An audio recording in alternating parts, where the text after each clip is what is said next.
This is Yolanda, Lonnie, Roberta Banker Coates, and I think that, I don't know where that is actually. But anyways, you're going to hear the voice of her mother, Iole Martinat Banker, Iole Martinat Banker, and she's going to be talking about her childhood and youth, probably more youth at this point. So here we go. And so that started our romance, and within the year we were married. Okay, but you said within the week, you went back to Helen's beach house and had fun, and then you went home, and I just washed my hair, and the phone rang, and it was Bob. His name was Bob. Robert, really, but everybody called him Bob. And so he said, I'm here in Monterey Park, and I'd sure like to come over and see you. And I thought, oh my goodness, just to myself, I thought, oh my gosh, I'm a mess. My hair is washed, and usually I spent hours getting ready before I went anywhere or saw anybody. So what could I say? I said, oh, well, that's just wonderful. Come on over.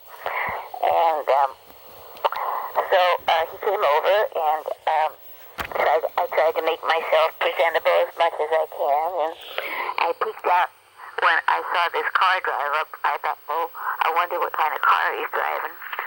And it was a new Plymouth car. Yeah, what's it look like? I just don't know cars. So well, it was just a new one at that time, coupe. And I thought, oh my goodness. What color? Kind of a silver color. And I thought, look what a fancy car he's driving. Anyway, so he came in and we talked and met my mom, and he asked me for a date. He said, well, can you come? Can you come to the show Saturday? And my mom said, well, we don't know you, and she was quite strict at the time. She says, why don't you just come over and we'll just talk and have coffee or something. All of us, or just you and him? Well, all of you, I guess. Anyhow, of course, I was very upset because I wanted to go, but my mom wouldn't let me. She wouldn't let me go with anybody until she knew him. Did you protest then to her? Well, I waited till he left, and then I protested. He said, okay, I'll see you Saturday. Okay, your mom said, I missed that part. Why don't you just come over for cookies or... Yeah, play cards. Yeah, whatever. So when he first saw you the first time with your white hair, did he stay long, or? Oh, I don't remember exactly. Yeah. But once you told me that you played like some little game, Well, we did later because my mom still wouldn't let me go anywhere with him. So we played ping pong. No, I think we played badminton. I think we had a little badminton set. I like both those games. And we played badminton and idled the time away that way. So after how long did your mom... Then finally she let me go to the show. Are we talking 4 months? Or? Oh, no, probably, because then I saw him once a week until we got married. Any day in particular? Sundays. Or Saturday night, sometimes Saturday nights. Saturday night we would go dancing at the Pasadena Auditorium. Pasadena Auditorium had a big dance floor at the time. Going back, that first night, dance pavilion in Santa Ana Ocean Park, had you ever danced before? No. Never danced before. So, how was that dancing? I probably stumbled all over his feet. How did you remember any of that? I don't really remember. No. Usually, if the guy is a good dancer, you can usually pick up what they're doing by just the way they guide you around. Is he a good dancer? Yeah. Okay. So then you just learned to dance from him? Yeah, right. Okay. All right. And in the Pasadena Auditorium, can I still dance there? No, they don't make that anymore. Me to dance. I I don't think they have. Maybe there are some, but there aren't anymore unless you go to nightclubs or something. That isn't really a very good place. Mostly they just drink at the nightclubs. And so, well, we were married, and that was the start of my family, my wonderful family, which I was married to Bob for 52 and a half years. That was, I loved him just as much as the day I first set eyes on him. That was really love at first sight. It really was love at first sight. And during the marriage, he served in World War II. He was a pilot in World War II. And before that, he worked for the Army. He was not in the Army, but he worked for the Army teaching young men how to fly. And then he was inducted into the Army. Inducted? Yeah, you had to either go into the walking army or you could fly. That is Iole Martinat and her granddaughter, Yola's daughter, Yolanda Lonnie Banker Coates. Naturally, he chose flying. Good idea. And what he was he was an officer, and he was an officer. And he has his dog tags.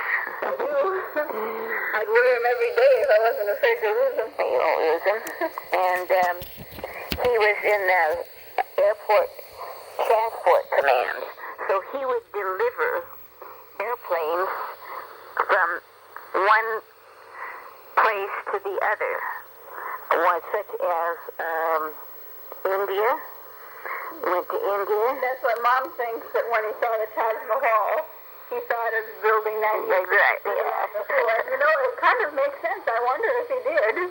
Well, the pool was here already, so he didn't have much of a choice. Yeah, but it probably helped. I mean, other ways. And so after the war, he got a job because all the guys that were in the Army they could learn a trade or go to. They were allotted so much money that they could go to. They used this money for any kind of education that they wanted, or any hobby or anything. And a lot of guys wanted to learn how to fly. And so he got a job, and he worked for many years as a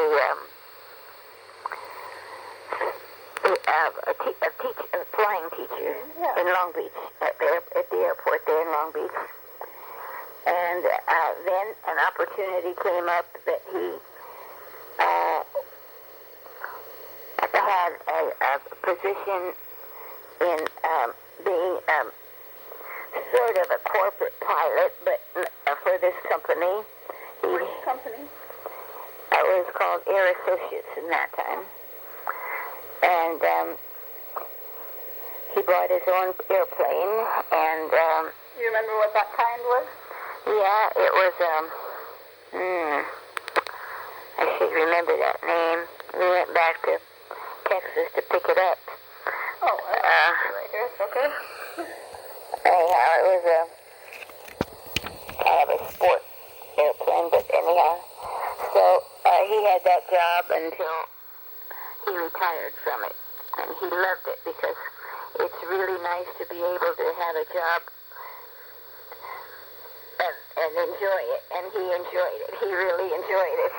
Talking with the clients, like, did he fly up to, like, Ohio or something? Yeah, all over. Yeah, all over. He went to Alaska by himself. Over the iceberg. Oh, yeah, and he just took some marvelous pictures that scare you half to death, because I think you're up there in this single-engine airplane by himself. The bird gets in the propeller. Oh, yeah, and it was, was remarkable, but, you know, I guess his love of flying was so great.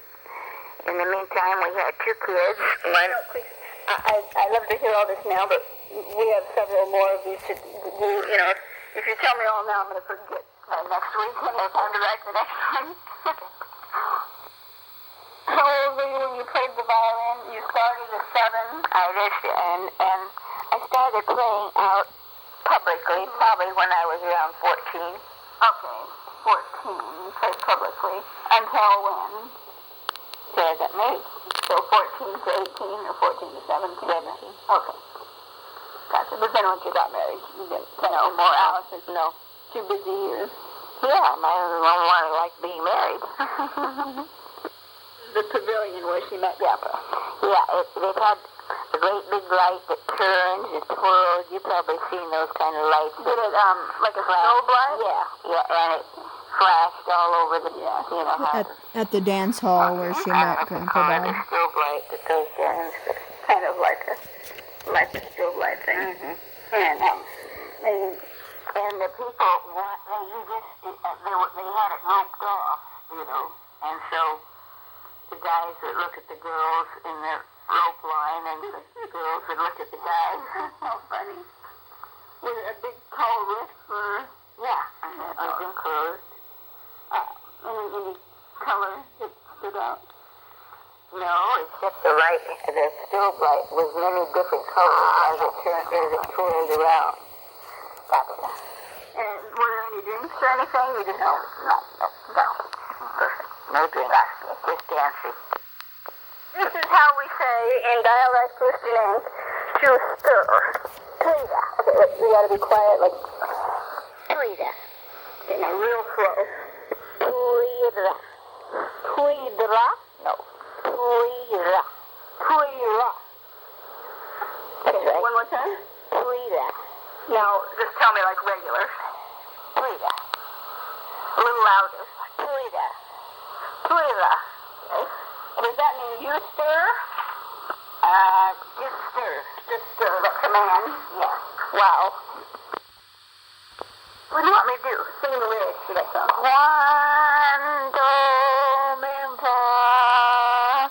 Cuando me soleta per gloria, la gente sosta y mira. Da da da da da da da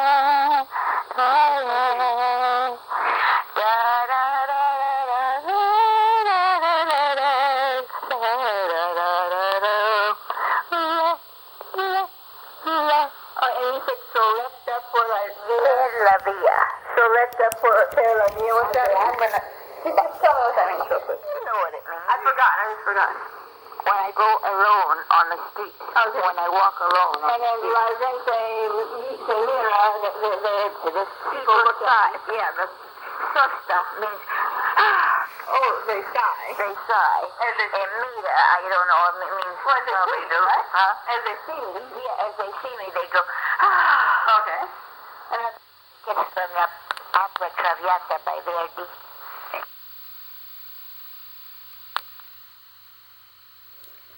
And that's the end of the tape on, let's see, which side. So this is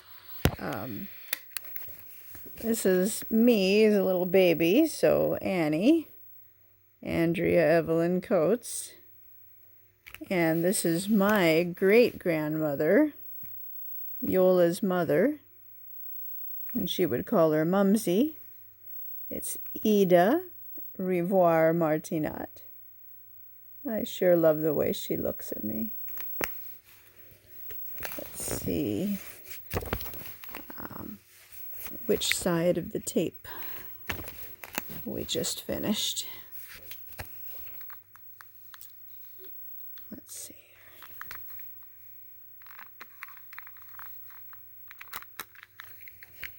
here. Hard to do one-handed.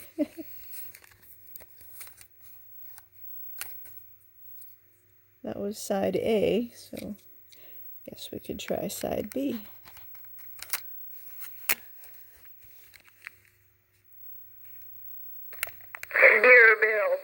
that's what you played often, right? Uh-huh. I sounded real good.